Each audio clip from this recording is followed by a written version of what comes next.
There are corners of this earth where newborns arrive looking like nothing else in nature. Some weigh under 1 ounce at birth, blind, deaf, and without fur. Others arrive already armed, eyes open, teeth through the gums, ready to fight a sibling within the first hour. Some are born hanging upside down from a branch, falling through the air toward their first breath. On the open plains, 500,000 calves arrive within a 2-week window because the predators cannot take them all. On the polar ice, mothers vanish into snow dens to give birth to cubs that will not see daylight for 3 months. How does a newborn weighing less than an ounce climb 300 times its own body length through fur, alone, before its body fails? How does a 1-day-old calf outrun a predator that has waited for its arrival? Why does one mother watch her own baby fall from a tree branch and refuse to come down to save it? These are the strangest creatures on Earth, in the strangest hours of their lives.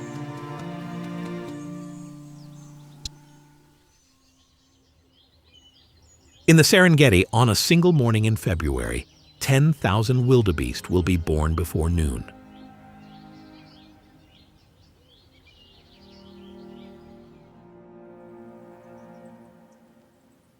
By sundown, hundreds will already be dead.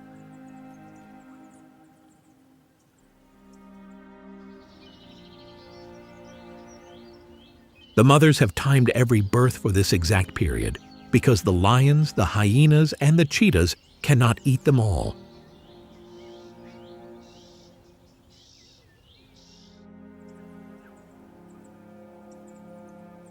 A wildebeest mother can give birth in 5 minutes, walking while the herd moves around her.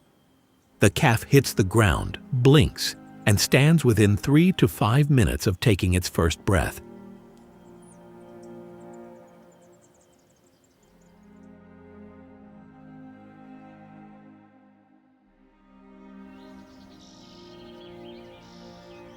Across 2 to 3 weeks, as many as 500,000 calves are dropped onto these grasslands.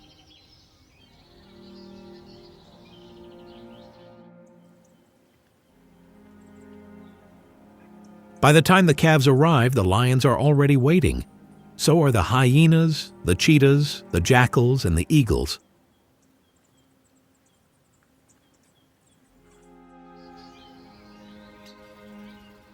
But there are too many of them, so this strategic movement is what actually protects the herd.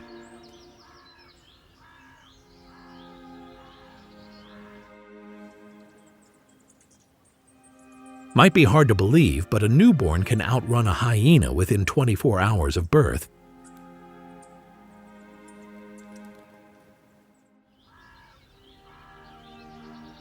But even that speed is not securing his lifetime, because these predators are the most effective calf hunters around here.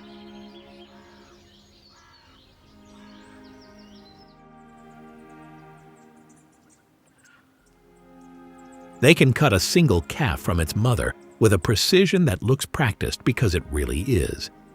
Even if mother charges, circles, and rams the hyenas repeatedly, she almost never wins.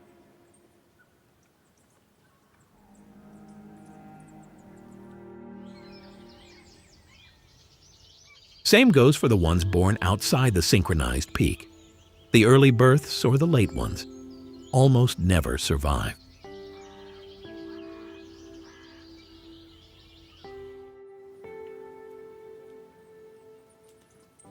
Unfortunately, being born on the wrong week is, statistically, a death sentence.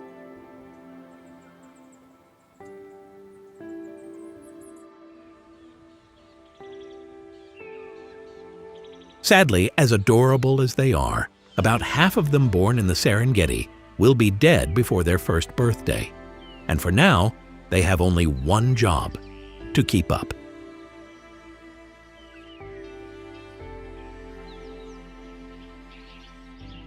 In Africa, the mothers do not pause anything. The grass is full of predators, and what is hidden today will be eaten tomorrow.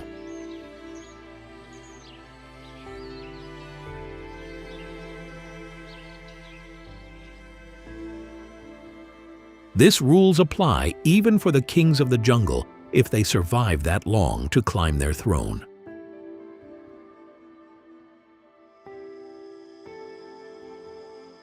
For the first 6 to 8 weeks of their lives, lion cubs do not see their pride.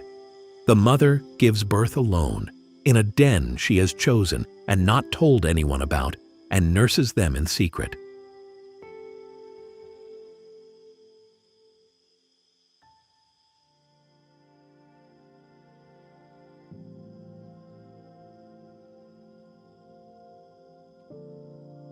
She moves them every few days, carrying each cub by the scruff to a new hideout, because the most dangerous animal in a lion cub's world is another lion.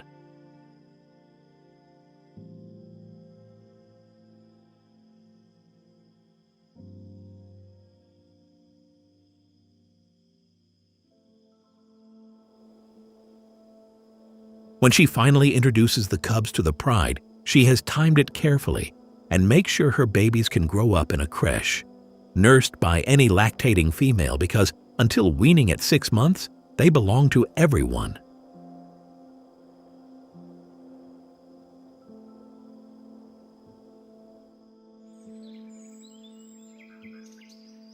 But coalitions of male lions do not last forever, as new males arrive, fight, kill, and take over. And the first thing a new coalition does is hunt down every cub in the pride.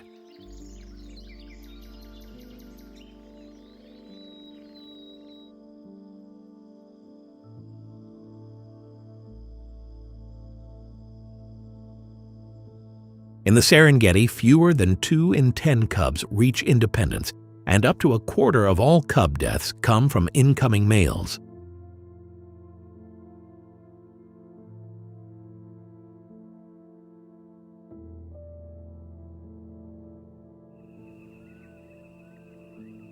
The ones that survive the takeover spend their days doing what looks, to a human eye, like mischief.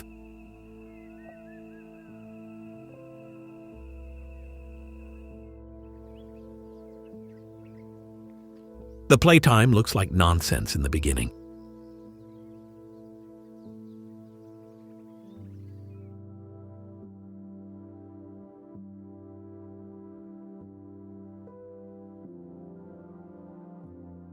It's just stalking a tail, pouncing on a sibling, biting or get bitten.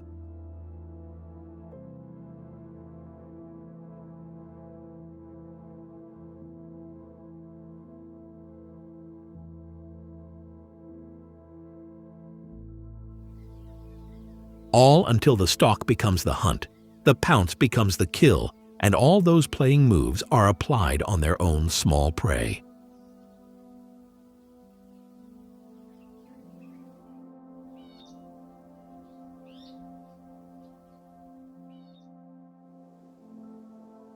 When the pride brings down prey, the eating order is fixed. The male eats first, even though the females did the work.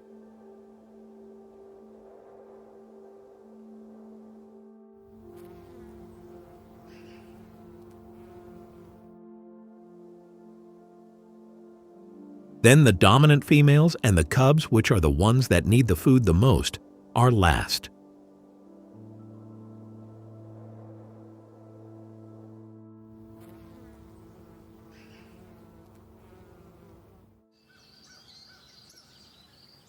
In a poor season on a small kill, the cubs do not eat.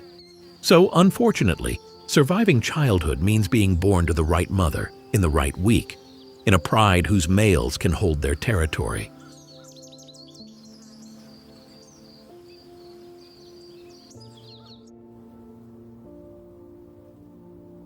Too many variables that are not within the cub's control, but for the one that survives, it's just going to transform it into the big lion that hunt the babies of another species, or another lioness.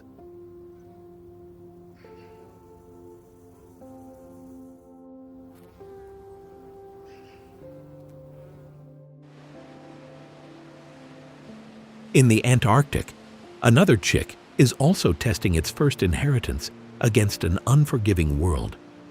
But the danger there is not the cold, it is the hunger that does not end.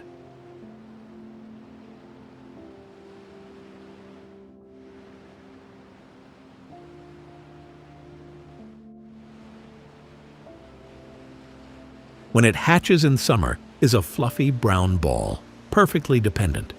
Both parents take turns feeding it for months to make sure the chick grows quickly through autumn.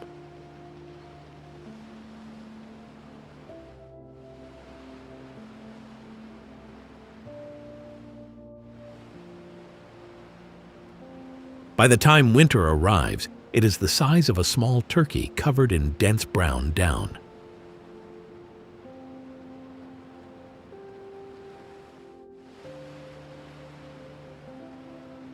A king penguin breeding cycle takes 14 to 16 months, the longest of any bird on Earth.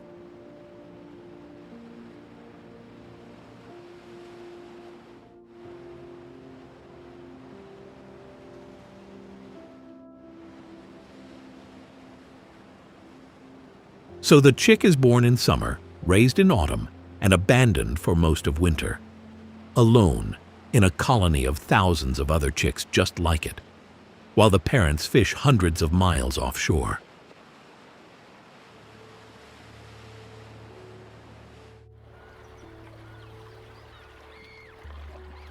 When a parent does return, it must find its own chick in a gigantic colony, using their voice as the recognition strategy, and through a wall of sound, they find each other.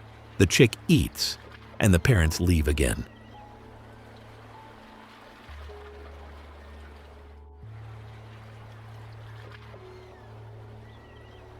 Between feedings, the wait can stretch from days to weeks, and in the worst winters, more than a month with no food at all.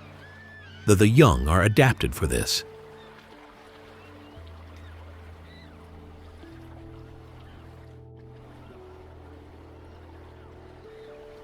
Their bodies enter a fasting metabolism that has been studied as a model of how animals can survive starvation.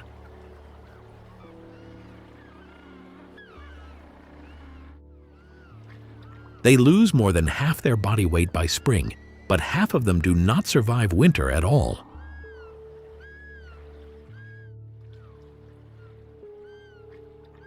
As the chick finally molts its brown down and the waterproof adult plumage grows in, it faces one of the most abrupt transitions in the animal kingdom.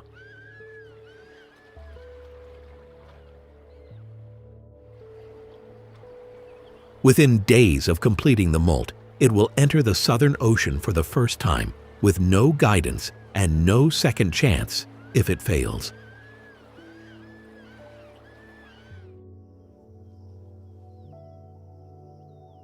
Half a world away from the subantarctic cold, a macaque baby's social rank is decided before it is born.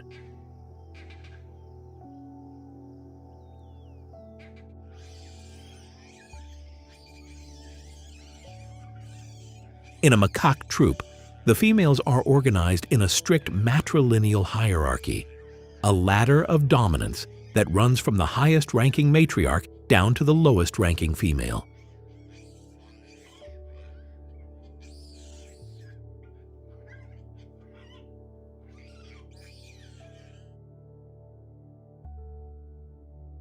The daughters inherit their mother's rank, so the baby born to the matriarch will outrank 90% of the troop on its first day.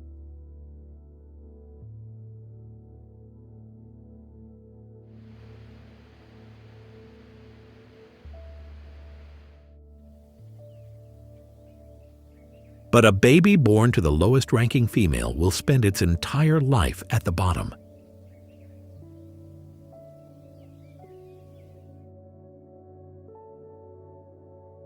Babies are targeted by eagles and hawks that have learned to watch for infants clinging to their mothers at the troop's edge.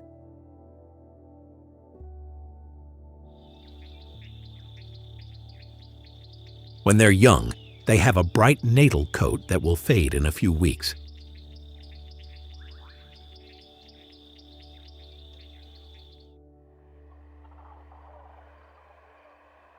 By then, the baby has been absorbed into the troop's social order, but even if it looks mature, it will nurse for a year.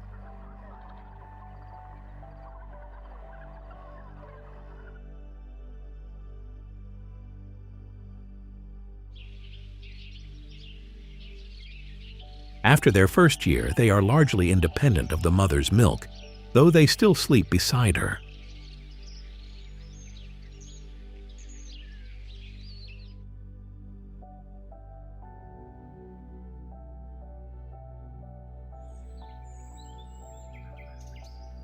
Males will eventually leave the troop, around age 4 with more of a forced exit, dispersing to find new groups where they can compete for breeding rights.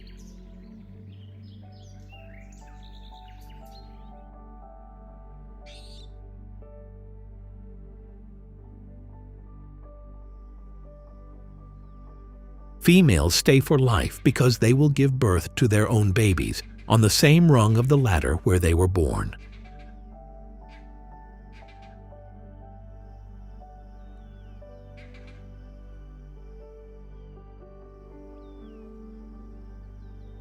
The greatest threat to a newborn macaque in most species is infanticide by adult males.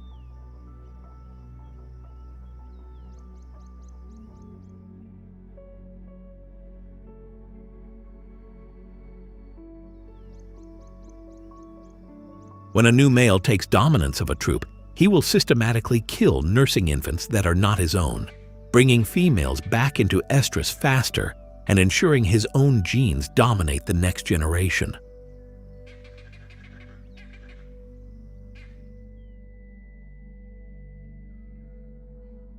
On the other side of the world, there is a baby that does not even have to walk.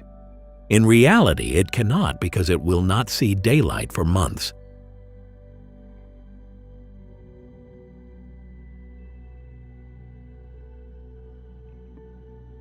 Somewhere under the snow, in a den the mother polar bear dug herself, she gave birth in late November to 2 cubs the size of guinea pigs.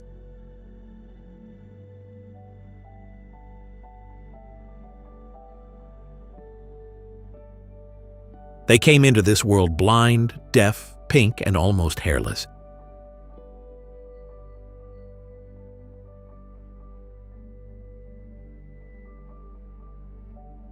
These babies are nursed with milk that is nearly half fat, among the richest of any mammal on Earth.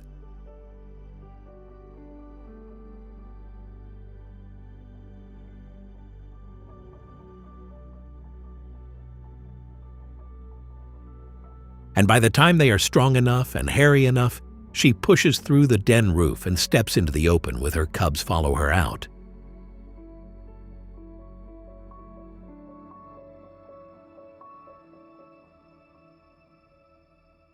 They don't do much in the beginning, so the hard part for their survival goes into their mother's shoulders.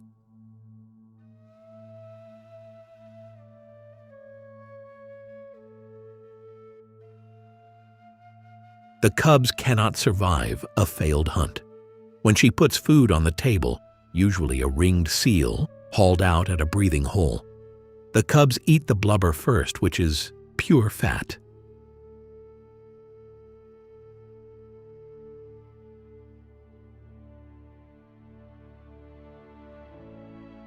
The energy budget of the family for the next year depends on how many seals she can take before the sea ice collapses underfoot.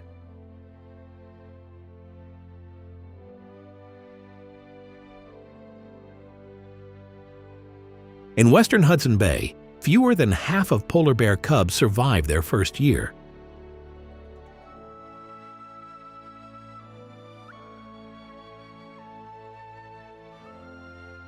Adult male polar bears will kill cubs given the opportunity, not for food, but to bring the female back into estrus faster.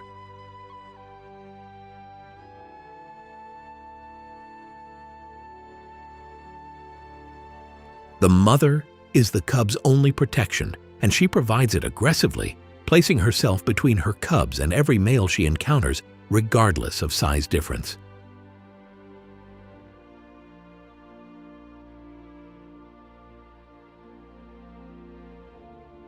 The ones that survive will stay with their mother for 2 to 2.5 years, learning everything: how to hunt, how to read sea ice, and how to conserve energy across vast distances of frozen ocean.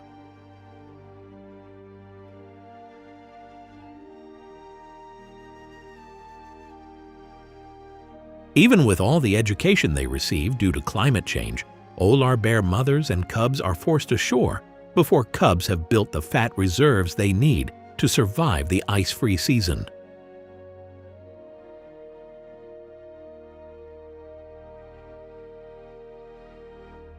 Cubs born today are entering a world that is measurably more dangerous than the one their mothers were born into, not because the predators have changed, but because the ice has.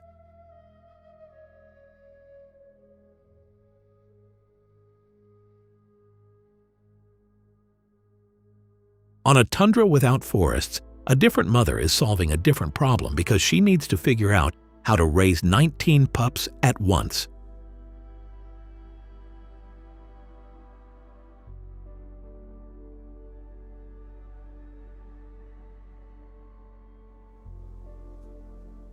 They are born in a den that may be over 100 years old, and after just 3 weeks, people see them stepping outside.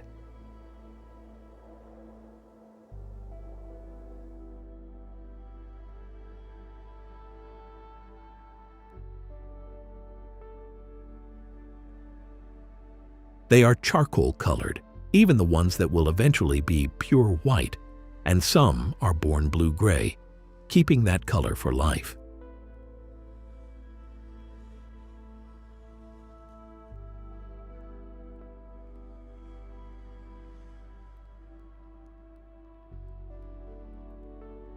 Arctic fox populations rise and fall on a 3 to 5 year cycle that tracks lemming numbers.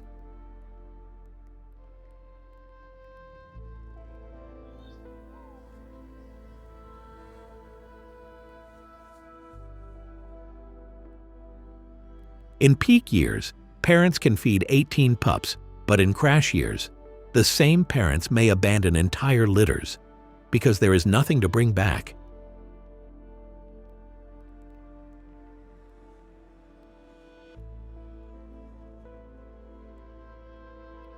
This leaves them with only a survival fight where the strongest pups in the den usually kill the weakest.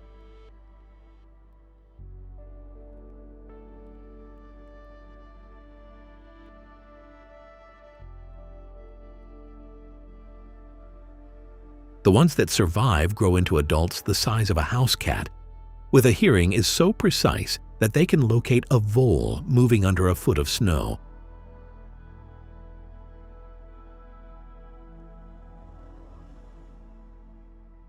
But before any of that has to happen, they'll make sure to spend their time playing with each other, while waiting for their mother to come and set the table for dinner time.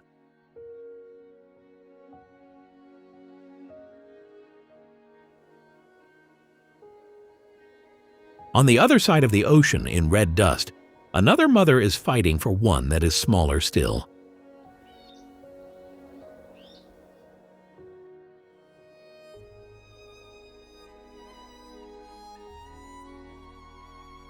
Hers is the size of a jelly bean.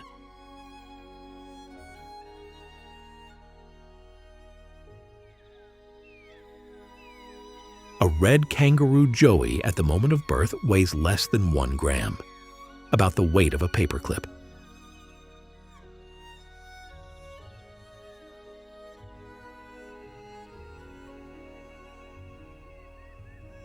It has no eyes, no ears, and every little part is strangely overdeveloped.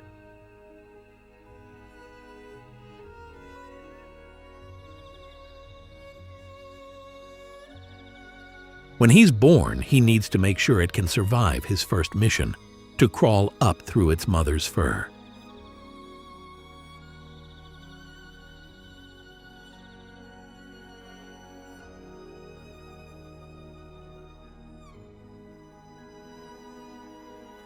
It climbs roughly the equivalent of a human baby crawling the length of a football field.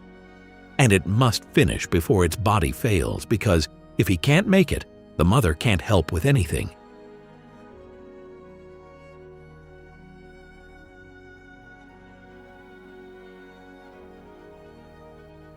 Inside the pouch, it finds one of 4 nipples and latches on, and for the next 6 to 8 months, it doesn't come out.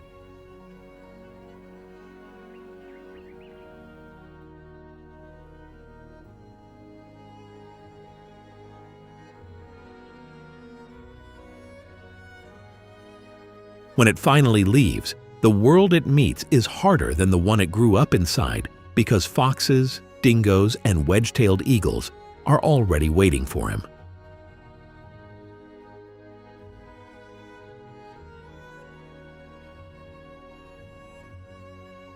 First, he begins poking its head out of the pouch at around 4 months, just to test the world in short intervals.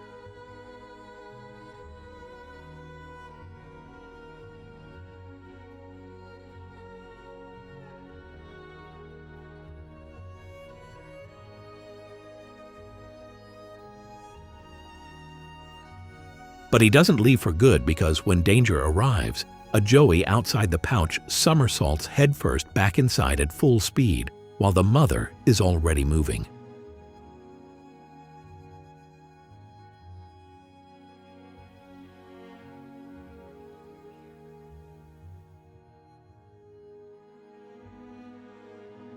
This in and out phase can last for months, and the mother tolerates it even as the joey grows large enough to visibly distort the shape of the pouch when it climbs in.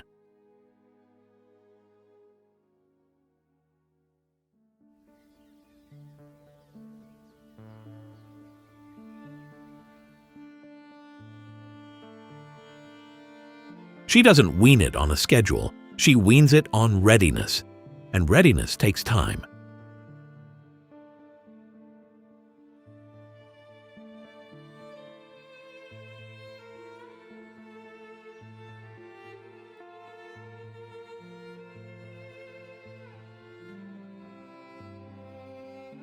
In another desert, some babies are born and raised by the entire system, not just by the mother.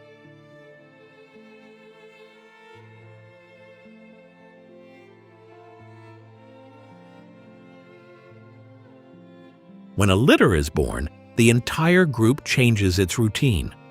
All the adult meerkats take turns babysitting, teaching, and standing sentry on termite mounds while the rest dig for food.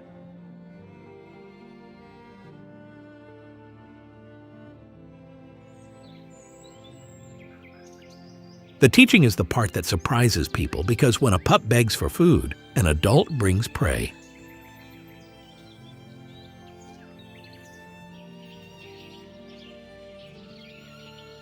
Pups follow adults around like shadows from their first weeks above ground.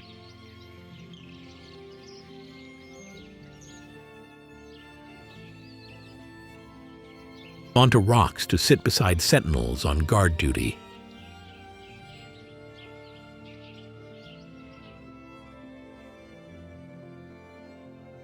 They play fight with siblings using the same postures adults use in real confrontations.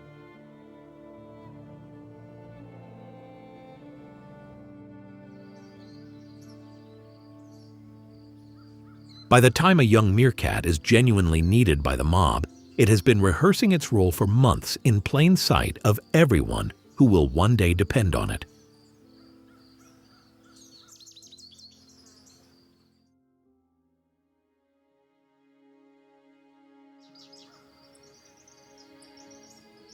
But the mob has a darker side.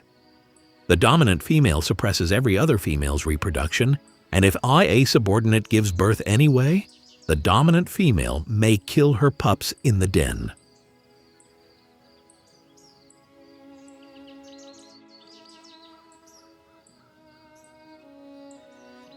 A meerkat pup does not just have to survive predators, it just has to be born to the right mother, in the right week, and into a hierarchy that wants it to live.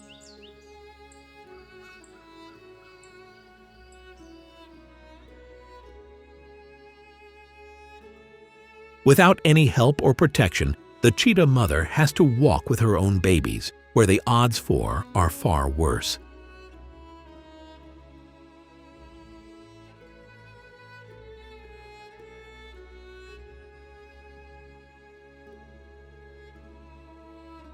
For every 20 cubs born on the Serengeti Plains, just one will survive to adulthood, and this is not because the mother is bad at her job.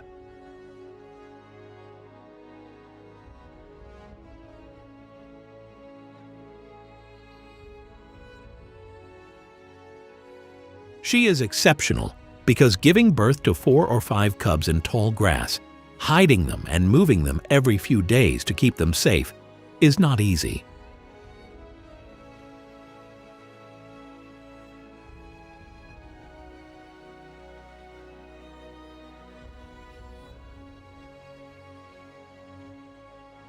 Unfortunately, it is not enough because predators take more than 7 in 10 cubs that die before independence.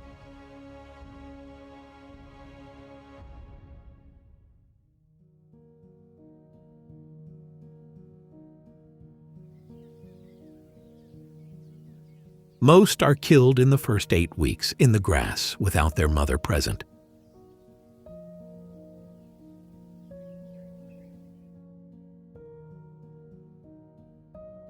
In the same grass, they spend the majority of their childhood playing between siblings.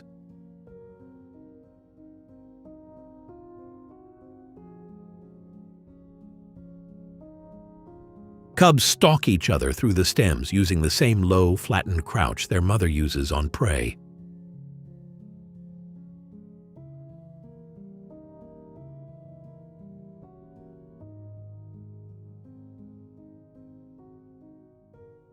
They ambush from behind cover, hold each other down with forepaw pressure on the neck, and practice the suffocation bite on each other's throats.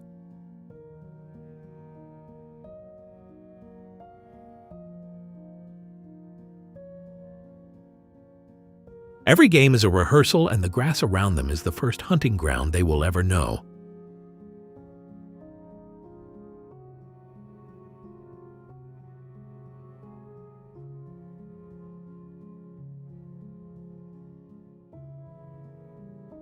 The mother calls her cubs back from the grass with a soft, bird-like chirping vocalization, and her kids respond to it immediately, converging from different directions through the stems toward her.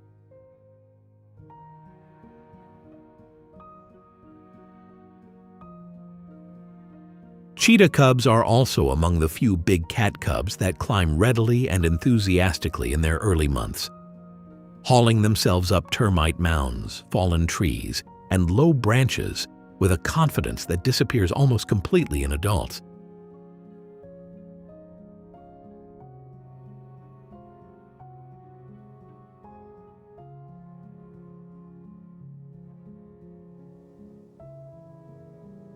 And because the older they get, the louder and more restless they become while waiting, their mother decides it's time for them to join on hunts.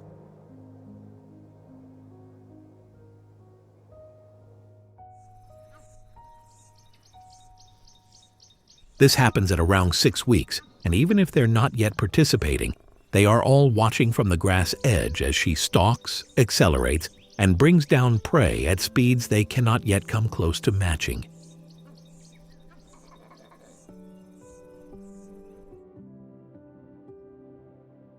And this is how the education starts for them long before the participation does, and they understand that food doesn't just arrive at the table, it is taken in a specific way and from a specific distance.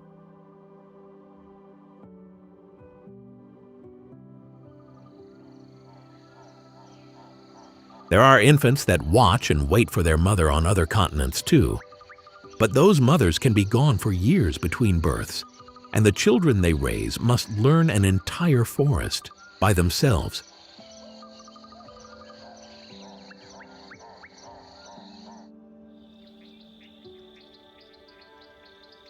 A female orangutan may give birth, raise that infant for 7, 8, even 9 years, and only then conceive again.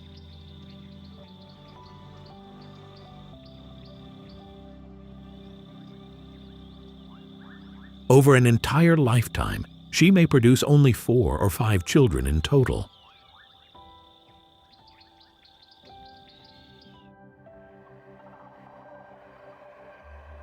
This is the longest interbirth interval of any mammal on Earth, including humans.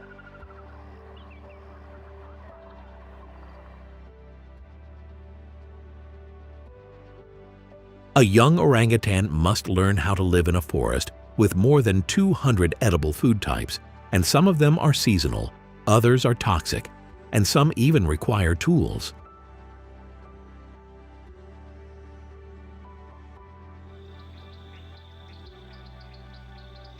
The infant must learn which trees fruit in which months, where the trees are, how to reach them, how to extract what is edible from what is not, and the small one has only one teacher, its mother.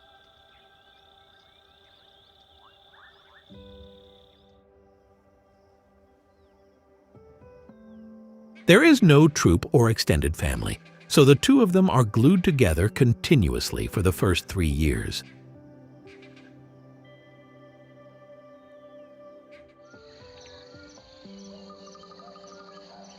She will carry for her baby without breaks, feed it, sleeping with it, and demonstrating everything that needs to be learned.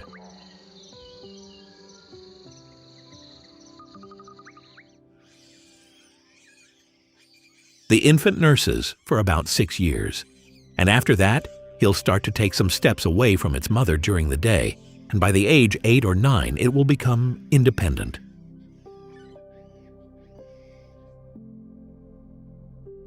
Luckily, threats are limited since they same almost no natural predators.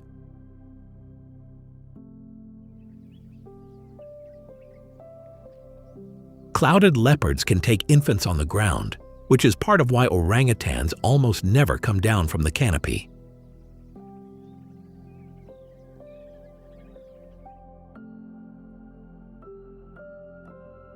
Their actual threat are the humans, if we're being honest. Habitat loss has shrunk their range to fragments, and when the forest is gone, the food and all curriculum is disappearing along with it.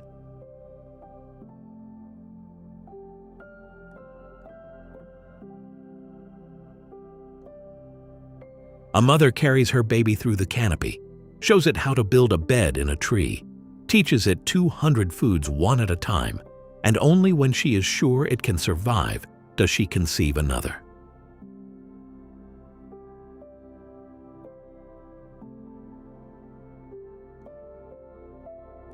In the same forests, a much smaller mother is also carrying her baby everywhere. But her baby weighs a pound, sleeps upside down, and is being inoculated by its mother's spit.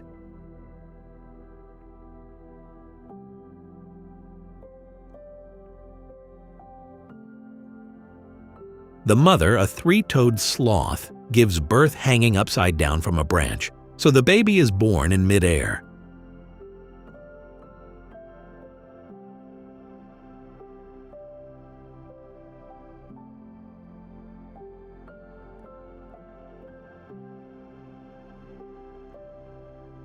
Its first action before its eyes have fully opened is to grip its mother's fur, because if he doesn't, it will fall, and the mother does not always come down to retrieve a fallen baby.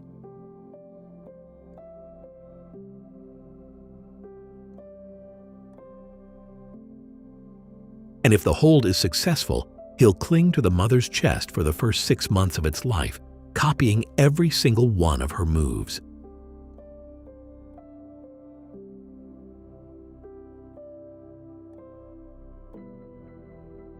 It rides her everywhere, sleeps when she sleeps, watches what she eats.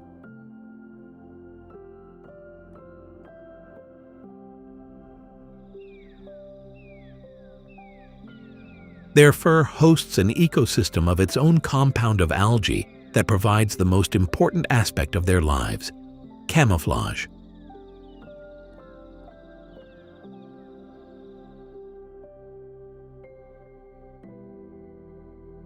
Harpy eagles patrol the canopy with talons longer than a grizzly bear's claws.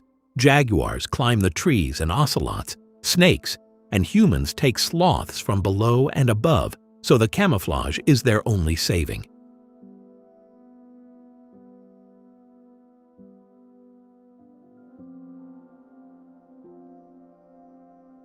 A baby sloth that falls from the canopy may survive the fall, but cannot climb back up, and its own mother will not descend.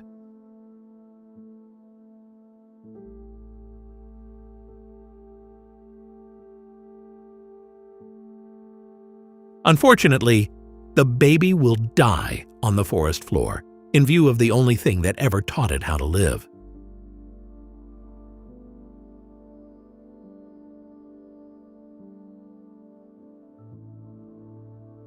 Totally opposite and fully prepared from the day they're born are the hyena cubs.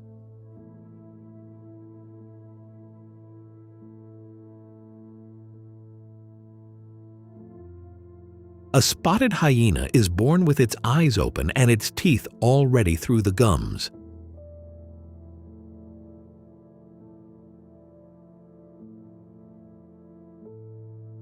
He doesn't have a choice because litters of two, the cubs often try to kill each other.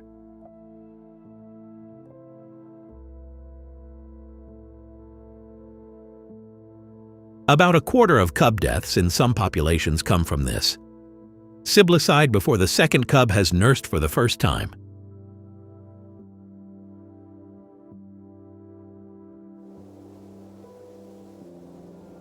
All this aggression is biological because females pump enormous amounts of androgen into the womb, so cubs are born flooded with it.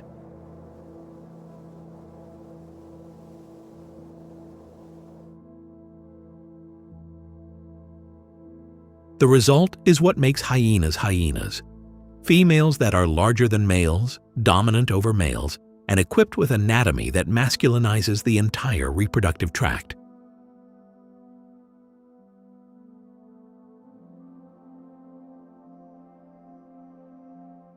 The mother is gone for days at a time, hunting with her clan, and the cubs wait in a communal den shared by other females' cubs.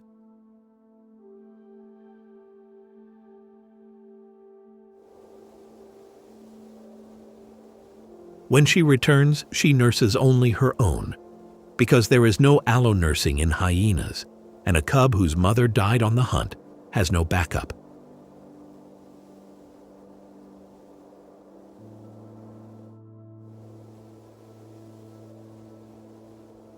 We can say the same for the smaller or weaker in the den, because when the mothers stay away longer, siblicide rates climb, so spending time with other siblings doesn't always guarantee safety.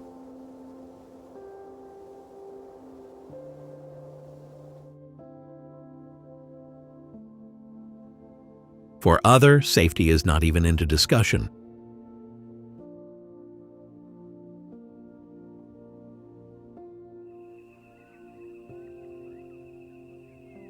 That's precisely why a zebra foal stands within 6 minutes of being born, and it runs within its first hour on this earth.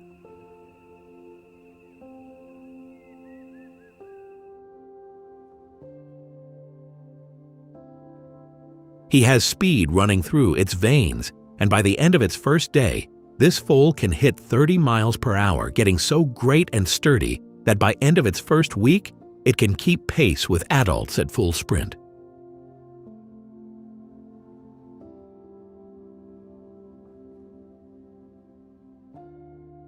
But before any of that, it has one very private task that is only between the mother and the child.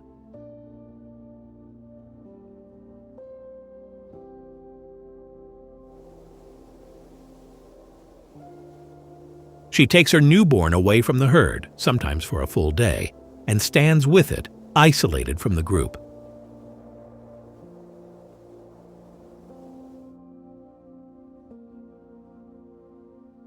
This alone time happens so the foal can imprint on her stripes.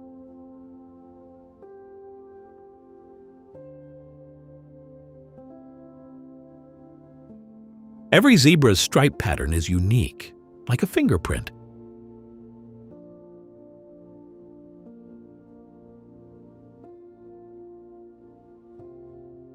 The foal must memorize its mother's exact pattern before they rejoin the herd, because once they do, dozens of striped bodies will be moving in every direction, and the baby will need to follow the right one through a stampede in dust.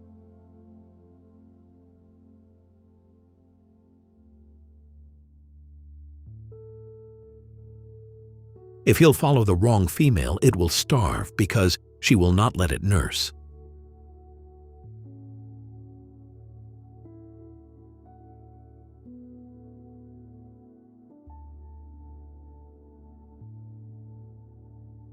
Once the imprint takes, the herd reabsorbs them, and the lessons that follow are no longer about the mother's pattern. They're focusing only on staying alive long enough to use it.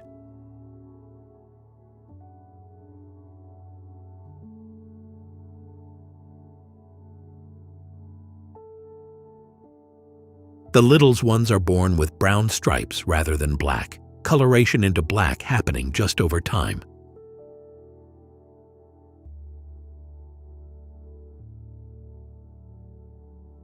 This aspect works even better for them, since in the first weeks of life, a foal moving through dry grass at dawn is harder to resolve into a recognizable shape than its parents.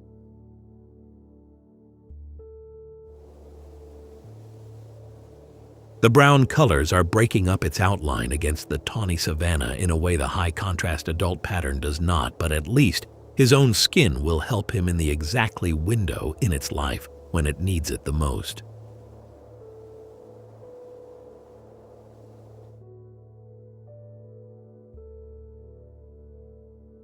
When a lioness commits to a chase, the herd's defense is perfectly choreographed.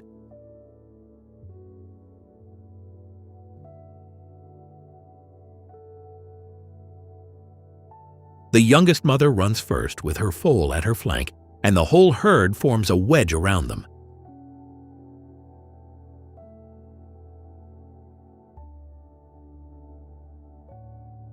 The stallion takes the rear and defends his group by turning and kicking, because a zebra hoof at 30 miles per hour can shatter a lion's jaw.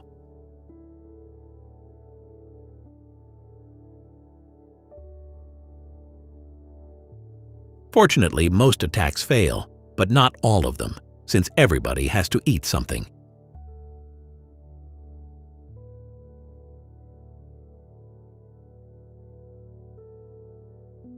In Kruger, zebras account for nearly a third of lion kills in some areas, and the foals, slower and softer, are taken first.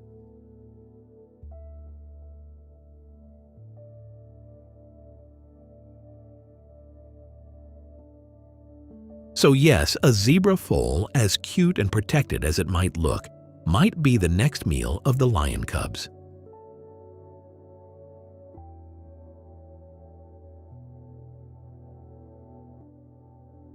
Halfway around the world, a baby is being born, weighing only half a gram.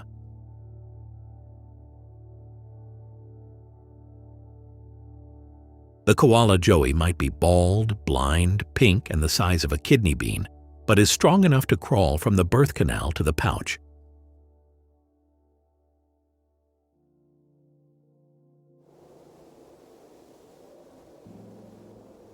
The joey navigates this by smell and gravity, and once inside, latches onto a teat that swells in its mouth to lock it in place, and it becomes unseen for the next 6 months.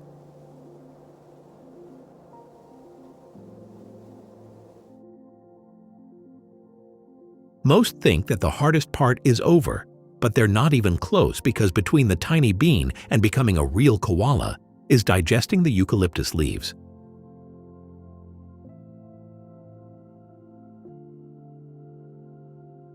These leaves are toxic, and adult koalas survive on this diet because their gut hosts a specialized bacterial community that breaks down the toxins before they enter the bloodstream.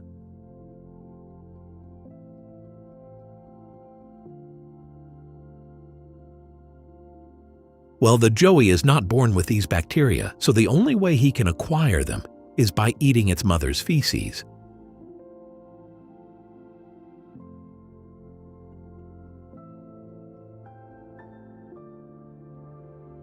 Also, at around 6 months of age, the mother produces a soft, oily substance from her digestive tract that her baby 6 months of age. The mother produces a soft, oily substance from her digestive tract.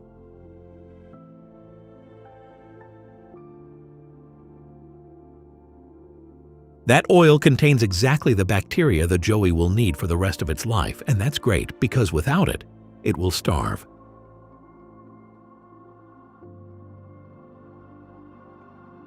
By the time it leaves the pouch, climbs onto its mother's back, and begins riding through the canopy, this baby has already inherited not just her DNA, but her bacteria, her diet, her chemical literacy.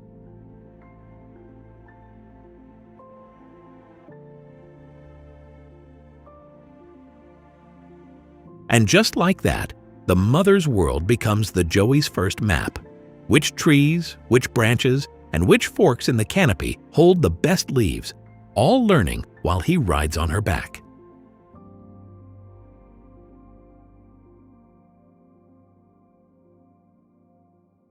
A baby koala has the sole attention of her mother from the beginning, from the very end, while on other familiar, the babies are born by thousands, so attention is not really the way to go.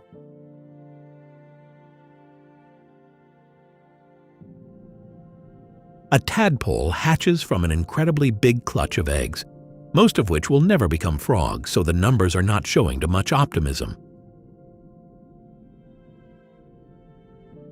They are living entirely in water and bear almost no resemblance to the animal they are becoming.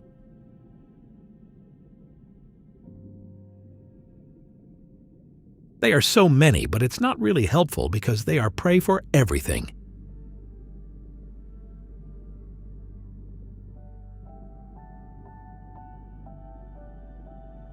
Herons, fish, water beetles, dragonfly larvae, and other tadpoles all take them, so they're only. Defenses are speed, camouflage, and the statistical comfort of being one of several hundred siblings in the same pond.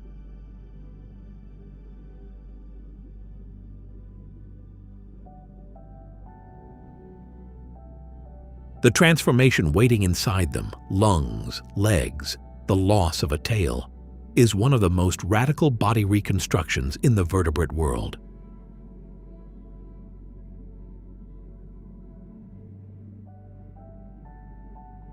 The metamorphosis from tadpole to frog is driven entirely by thyroid hormones, and it is irreversible.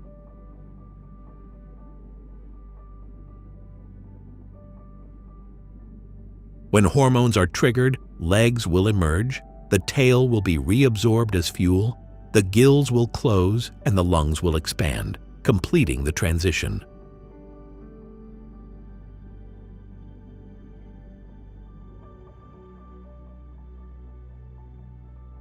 The moment a tadpole's legs fully emerge and it crawls onto land for the first time, it enters a world it has never experienced, showing gravity without water to soften it, a completely different set of predators, and a body it has never used before.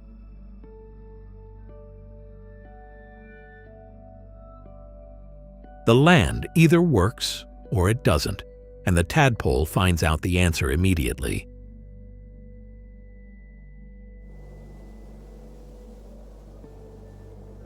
Not as many as them at all, and in a totally different environment, a mama bear just delivered 2 or 3 cubs that weigh less than a pound each.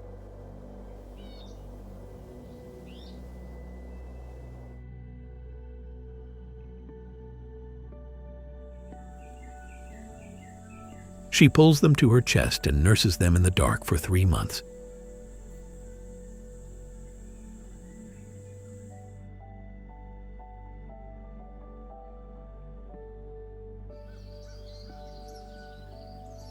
And when they are making themselves seen, already fat and round, will show a clumsy dance from those little legs that have never touched ground.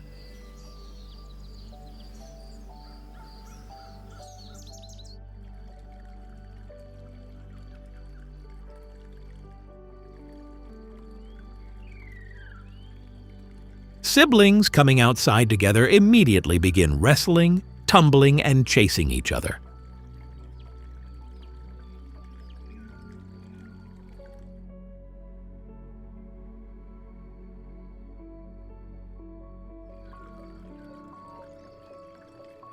Every scramble builds muscle, coordination, and the spatial awareness a bear needs to move efficiently through dense forest.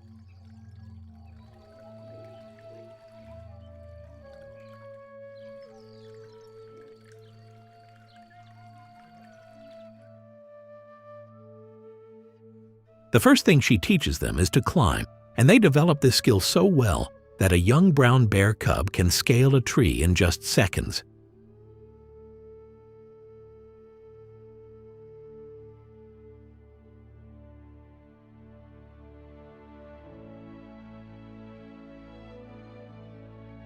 The bad part is that they have to, because adult male bears kill cubs, and a tree is the only place a cub is safe from a male, who is too heavy and whose claws straighten as he ages.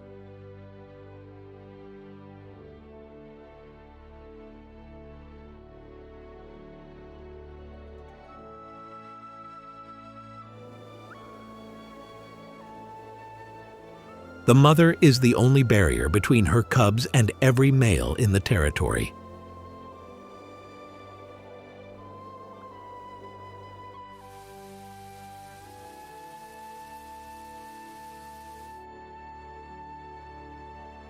She is so fierce, Will charges animals 4 times her size without hesitation, and not because she can win, but only because he cubs are standing behind her.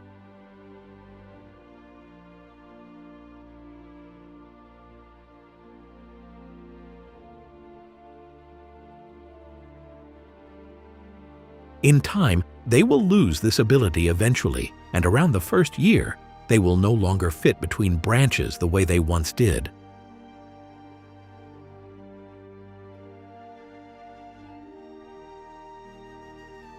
So here they are, while they're still young and slim enough, climbing everything, approaching everything, and understand nothing about what the forest around them actually contains.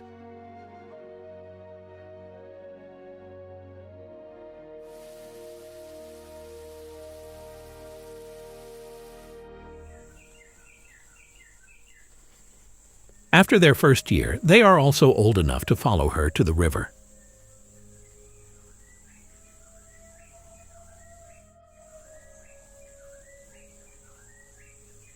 In coastal Alaska and British Columbia, the cubs follow their mother to the salmon runs. They watch her stand chest deep in the river, dip her head, and come up with a fish in her teeth.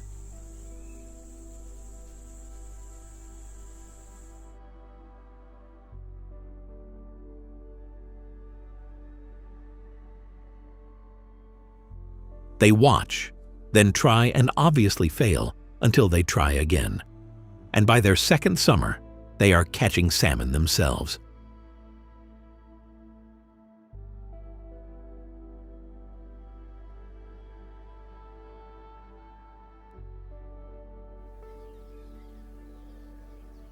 Dominant males usually take the best fishing spots, and she works the margins with her cubs, teaching them to fish in the places she was left with.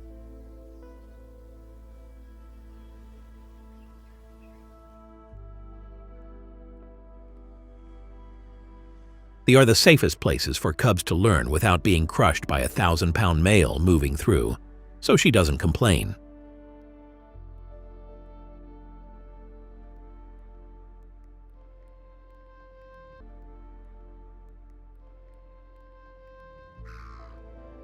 By their second autumn, cubs that have had a competent teacher eat with a focused urgency that consumes most of their waking hours.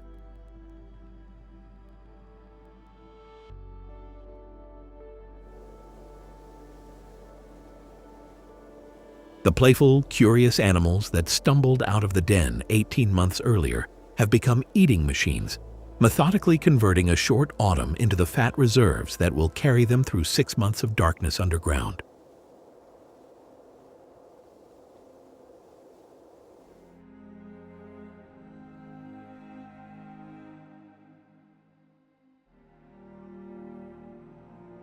She will not breed again until they are independent. For her, every litter is years of investment, with no guarantee.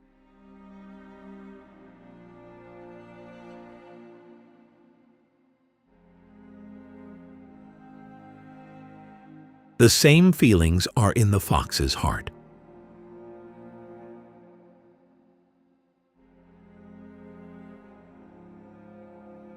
When she first gives birth, the babies are the size of a tennis ball, and only after 2 months they begin to look like small foxes.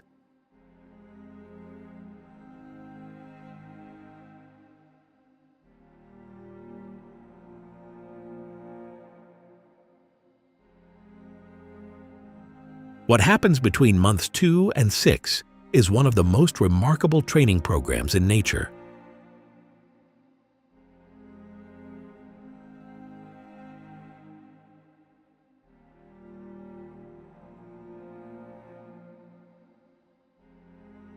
The fox cubs start to establish a dominance hierarchy among themselves within the first weeks above ground, and it is enforced physically, daily, without resolution.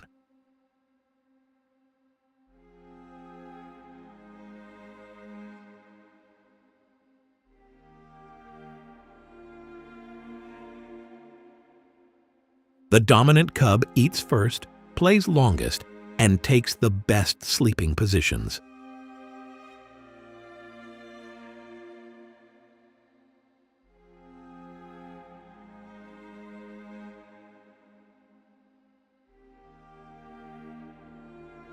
The subordinate cubs are not just lower ranked, they are also practicing from the earliest possible age the social navigation that determines survival in a territorial landscape where most young foxes will eventually have to establish a home range alone.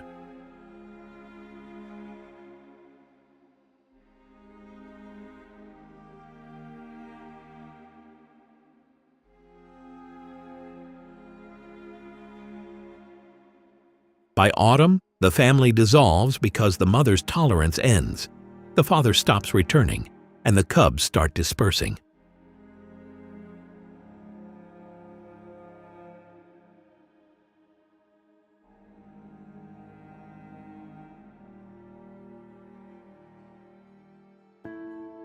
About half of red fox kits do not survive their first year because vehicles, mange, coyotes, and starvation will take most of them.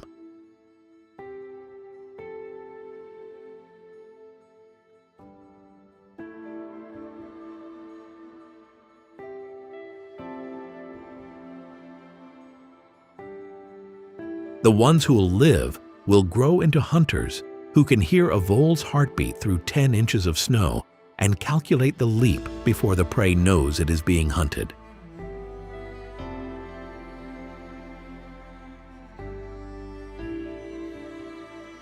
The miracle of life, framed honestly, is not that babies are born. Babies are born constantly, by the millions, every minute of every day across this planet.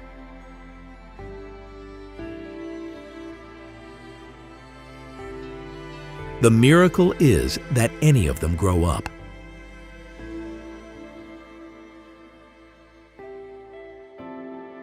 These are baby animals born into danger, a universe of untamed beauty and wildlife strategy at every turn.